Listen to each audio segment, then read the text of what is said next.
These are the first pictures of a house in Offerton that we've just completed.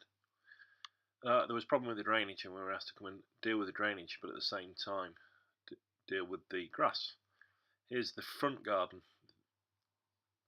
We were asked to deal with that as well. These are shots as we were doing the work. We've got the MOT down, we've got grano down. We're starting to flatten the grano out. You can see us bringing grano in and levelling it out. We're also putting an edging around the outside of the garden. Here's the rear garden that's been finished.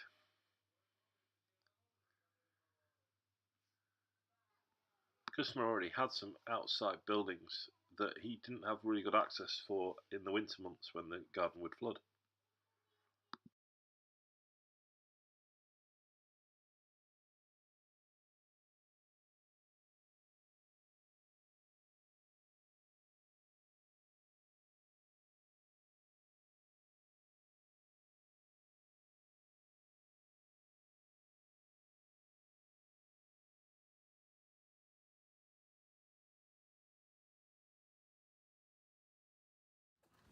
Put that paper on it.